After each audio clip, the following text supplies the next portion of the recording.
Magandang araw mga kaibigan.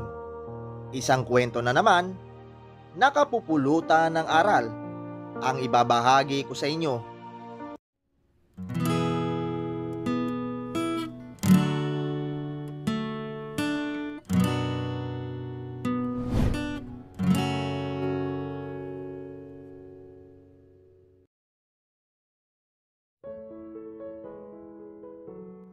Anak, bumisita na naman ba yung matandang manliligaw mo? Tanong ni Mrs. Dibulor nang makita niyang pumasok sa kanilang mansyon ang kanyang anak na may dalang bouquet ng bulaklak at kahon ng mga tsokolate. Yes ma'am, sobrang naiinis na nga ako eh. Halos ayaw ko na nga siyang kausapin doon sa party. Ang kulit-kulit. Reklamo ni Natasha habang diretsong itinapon sa basurahan ang mga bulaklak at tsokolate pagkatapos ay humiga si Natasha sa kanilang sopa. Bakit ba palagi kang binibisita ng matandang pervert na yan dito sa atin? Sabi ni Mrs. Dibulor sabay upo sa tabi ng kanyang anak. Matagal na kasi akong gustong ligawan nun ma. Nakakainis talaga siya. Reklamo ni Natasha bago kumuha ng unan at sumigaw dito. Tinapik na lang ni Mrs. Dibulor ang likod ng kanyang anak para siya ay pakalmahin. Well, do you love him ba? No, absolutely not ma. Mabilis na tinanggihan ni Natasha ang sinabi ng kanyang ina. I hate him. Naiirita ako sa kanya ma.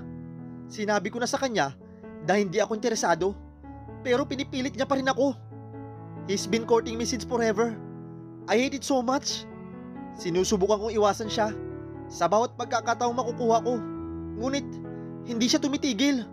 Patuloy na reklamo ni Natasha at nagulat na lamang siya nang biglang bumuntong hininga ang kanyang ina. Mom, why are you glad? Hindi maiwasang magreklamo ni Natasha. Akala ko kasi may gusto ka sa matandang yon. Buti na lang pala wala. Bilyonaryo nga siya at mayaman at kaya kanyang bigyan ng paraiso habang buhay, pero hindi ko siya gusto. Alam mo, napapansin ko, hindi lang siya mayabang, pero mukhang manyak pa. Sinasabi ko sa iyo Natasha, wag na wag kang sasama sa matandang yon.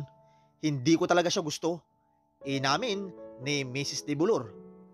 Totoo naman ma, sobrang napaka-weirdo talaga ng matandang yon. Don't worry ma'am, I would never be with that creepy old man. Never ever. Sabi ni Natasha bago sumandal sa sopa para pakalmahin ang sarili sa galit. Hay naku, what should I do ma'am? Gusto ko na talaga siyang matanggal sa buntot ko. Sabi ni Natasha na may galit na tono at biglang may naisip si Mrs. Tibulor.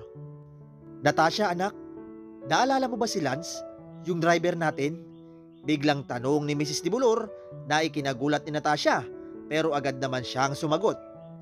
Oo naman ma, pero bakit niyo po siya natanong? Tanong ni Natasha habang nakataas ang kilay. Sa totoo lang hindi mahulaan ni Natasha ang nangyayari sa isip ng kanyang ina. Ang kanyang ina ay talagang isang misteryosong babae at kahit na siya na anak, nahihirapan pa rin si Natasha na unawain ang sarili niyang ina. Why not pretend to be his lover anak? Biglang suwestyon ni Mrs. Dibulor pero nakapagtataka hindi nagreklamo si Natasha. Sa halip, tumahimik siya ng ilang segundo para isipin yon. Mukhang ayaw nga talaga ng dalawang mag-ina sa manliligaw ni Natasha kaya't pareho silang gustong mawala ang matandang mayaman na yon. Matapos ang ilang segundong katahimikan, sa wakas ay sumagot si Natasha. Gusto kong subukan yan ma, pero sa puntong ito, handa akong gawin ng lahat para mawala ang matandang yun. Wika ni Natasha. Nag-usap muna saglit ang dalawa bago nila tinawag si Lance, ang kanilang driver. Hello po ma'am. Ano pong may paglilingkod ko sa inyo? Tanong ni Lance habang papasok sa kwarto kung nasaan ang dalawang babae. Sit down, sasabihin namin sa'yo. Sabi ni Natasha at mabilis namang umupo itong si Lance.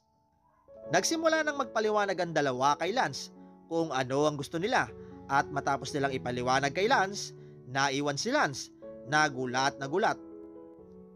Po? Gusto niyo pong magpanggap akong nobyo ni Miss Natasha?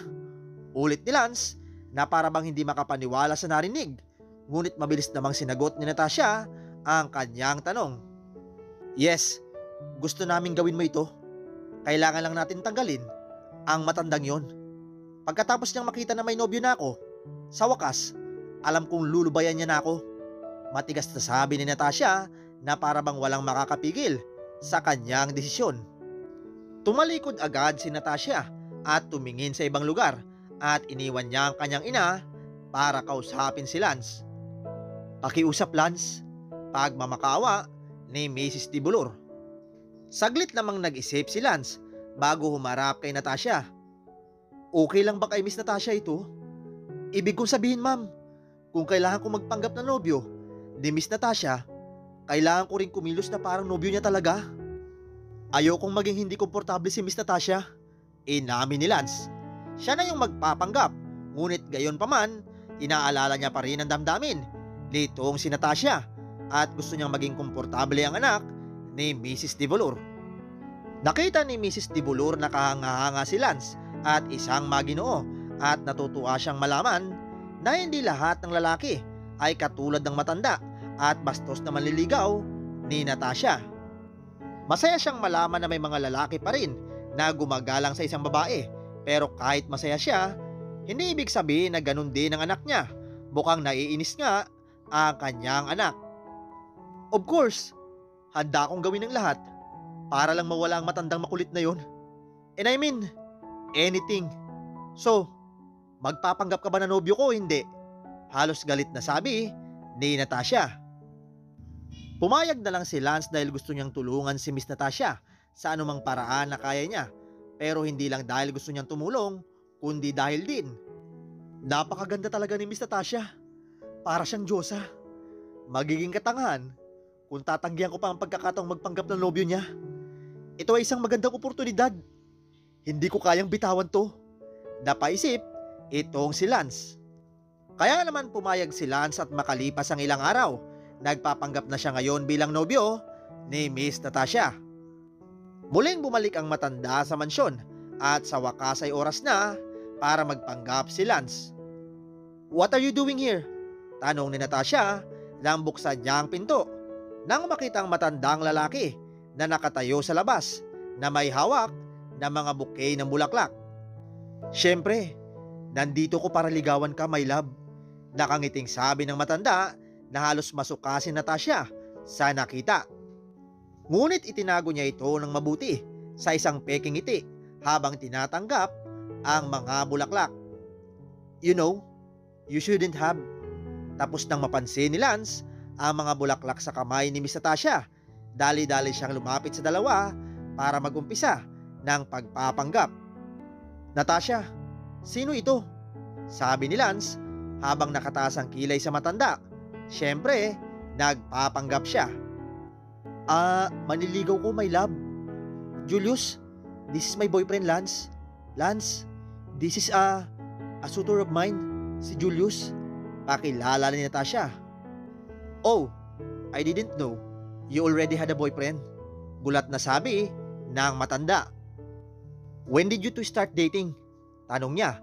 Mabilis na napagtanto ni Natasha na may hinalang matanda, kaya naman agad siyang lumapit kay Lance at tumabi sa kanya. 4 days ago. Sinagot ko siya 4 days ago. And we've been dating ever since. Sabi ni Natasha, sabay tingin kay Lance na parang puno ng pagmamahal ang kanyang mga mata para mas maging kapani-paniwala ang kilos nila. Oh really? How long has this young man been courting you? I assume not too long. I've been courting you longer, right? Why did you answer him instead of me? Sabi ng matanda at agad namang naramdaman ng dalawa ang galit ng matanda base sa boses niya. Sorry man, pero mas matagal kong niligawan si Natasha kesa sa panliligaw mo. We are childhood friends and we know each other longer that you did. So sorry, sabi ni Lance. Siyempre kasinungalingan lamang yun dahil 2 taon lang niyang kilala itong si Natasha. Agad na napuno ng galit ang matanda sa narinig at agad siyang umalis. Matapos masigurong nakalis na ang matanda ay mabilis na umiba ang ekspresyon sa mukha ni Natasha. Imbis na malabstruck ang ekspresyon niya, naging inis at galit ito. Don't get so much into it. It's disgusting. And remember, we're only pretending. Until that weird man gets tired of me. At malayong agwat ng buhay nating dalawa. So you better stop dreaming. Sabi ni Natasha bago naglakad palayo at bumalik sa loob ng mansyon. Maladyos ang kagandahan pero suplada naman. Sayang ka talaga, Miss Natasha. Bulong ni Lance sa sarili habang pinagmamasdan si Natasha na lumalakad paalis. Pero tama naman siya. Nagpapanggap lang kami at wala akong pagkakataon kay Miss Natasha. Kaya mas mabuti kung wag akong mag-isip ng kakaiba. Saway ni Lance sa sarili bago naglakad palayo para gawin ang trabaho niya. Ilang beses pa itong nangyari dahil kahit alam na ni Julius na may boyfriend na si Natasha, pilit pa rin niyang binibisita, nililigawan, pinapadalahan ng mga regalo itong si Natasha. Siyempre sa tuwing bibisita ang matanda, si Lance ay palaging susulpot sa tabi ni Natasha para ipaalala sa kanya na take na si Natasha. At sa bawat pagkakataon, umaalis ang matanda habang puno ng pagkabigo at galit. Ngunit isang araw nang sumulpot si Julius sa harap ng bahay ni Natasha, bigla niyang hinawakan ng braso ni Natasha at tinangka siyang kaladkarin.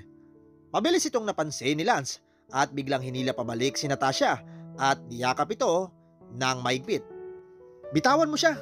Anong ginagawa mo sa kanya?" Napasigaw si Lance habang inilalayo si Natasha sa pagkakahawak na matanda. Sa mga oras na yon, bumilis ang tibok ng puso ni Natasha nang di niya namamalayan. Naglabas ng tono na parang naiinis ang matanda bago siya umalis. Pagkaalis ng matanda ay mabilis na humiwalay si Lance kay Natasha. "Ma'am, ako ay humihingi ng paumanhin at nahawakan kita kahit sinabi mong wag. Nataranta kasi ako nang bigla kanyang hinawakan. Akala ko malalagay ka na sa panganib. Pasensya na, ma'am." Humingi ng tawad si Lance, ngunit hindi makalabas ng kahit anong tunog si Natasha sa kanyang bibig dahil sa sobrang pagkatulala niya at sa lakas ng tunog ng pagtibok ng puso niya. Wala man lang sinabi ay dahan-dahan at marahang inalis ni Natasha ang sarili sa yakap ni Lance at naglakad palayo. Nataranta si Lance kung bakit hindi siya sinigawan ni Natasha pero hinayaan niya itong maglakad palayo ng tahimik. Simula nung araw na yon may nagbago sa paningin ni Natasha sa lalaking driver. Hindi na malaya ni Natasha na dahan-dahang nahuhulog na pala ang kanyang loob dito kay Lance. "Has he always been this handsome?" Tanong ni Natasha sa sarili habang pinagmamasdan si Lance na nagugas ng kanilang sasakyan na may halatang pulang tinta sa kanyang pisngi. Nagpapanggap pa rin ang dalawa sa tuwing bumabalik ang matanda sa panliligaw kay Natasha. Pero sa pagkakataong ito, hindi na nagrereklamo si Natasha nang bigla siyang niyakap ni Lance o hinila palapit sa kanya. Tumahimik na lang siya pagkatapos na parang walang nangyari hanggang isang araw, pagkatapos ng ilang buwang walang kabuluhang panliligaw ng matandang lalaki, hindi na siya nagpakitang muli. Epektibo ang plano. Tumigil na nga at sumuko ang matanda sa panliligaw sa anak ko. 2 linggo lang nakalipas at hindi pa rin siya bumabalik. Natutuwa ako na nagtagumpay ang planong ito, sabi ni Mrs. De Bulor habang nakangiting humarap kay Lance. "Well then, sa tingin ko, oras na para tumigil na kayong dalawa sa pagpapanggap. Dahil sumuko ng matanda, wala nang saysay pa para ipagpatuloy nyo pa yan. Makakabalik na kayong dalawa sa normal ninyong mga buhay. Isn't that great?" Sabi ni Mrs. De Bulor pero halata sa mukha ni Lance ang pagsimangot. "Oh, don't be sad, Lance. Don't worry. Your efforts are rewarded. Take this. This is the payment for pretending to be my daughter's boyfriend. Malaki ang naitulong mo sa amin, Lance. Salamat." Tumango si Lance at saka binuksan ang sobre na ibinigay sa kanya. Dan laki ang mata niya nang makita ang malaking halaga ng cash dito. "I hope it's enough." Natigil sa pagsasalita si Miss De Bulor nang biglang ibalik ni Lance sa kanya ang sobre. "Ma'am, Pasensya na po. Pero may dapat po kayong malaman. Ma'am, pasensya na. Pero tuluyan na pong nahulog ang loob ko sa inyong anak. Ma'am, pasensya na po talaga. Kung kailangan niyo po akong tanggalin, huwag po kayong mag-atubiling gawin ito. Hindi ko inaasahan na maiinlove ako sa inyong anak. Humingi ng tawad si Lance, ngunit may gulat na ekspresyon sa muka ni Mrs. De Bulor. Nagulat si Mrs. De Bulor dahil ilang minuto lang bago niya nakausap si Lance, inamin din ng kanyang anak na mahal niya ang driver. Pero ang nakakagulat pa dito ay biglang bumukas ang pinto ng opisina niya at nakita si Natasha na palihim palang nakikinig sa usapan nila. Bigla na lamang tumakbo si Natasha papunta kay Lance at niyakap ito. Mahigpit na niyakap ng dalawa ang isa't isa at gulat na lamang silang pinapanood ng ina ni Natasha. Ngunit sa halip na magreklamo o sumigaw sa kanila, napabuntong hininga na lamang ang ina ni Natasha habang pinagmamasdan lamang ang pagpapakita ng pagmamahalan ng dalawa sa isa't isa. Alam ni Mrs. De Bulor na hindi niya mapipigilan ang pagmamahalan nilang dalawa. What a twist in the story, sabi ni Mrs. De Bulor sa kanyang sarili. Sa uli, I now pronounce you husband and wife, sabi ni Father kay Natasha at Lance na nakatayo sa altar habang nakangiti sa isa't isa ng may pagmamahal sa kanilang mga mata. Oo, sa huli kinasal ang dalawa ng masaya sa isang kilalang simbahan sa lungsod. Pinunasan ni Mrs. De Bulor ang kanyang luha habang pinagmamasdan ng kanyang anak na masayang hinahalikan ang lalaking mahal niya sa harap ng altar. Nakikita niyang masaya ang kanyang anak sa lalaking pinili niya at talagang masaya din siya para sa kanyang anak. Sino ba naman ang mag-iisip na ang isang hamak na driver ay mapapangasawa ang kanyang maganda at mayaman na amo? Sa uli namuhay silang masaya sa piling ng isa't isa kasamang sanggol na sa sinapupunan ni Natasha.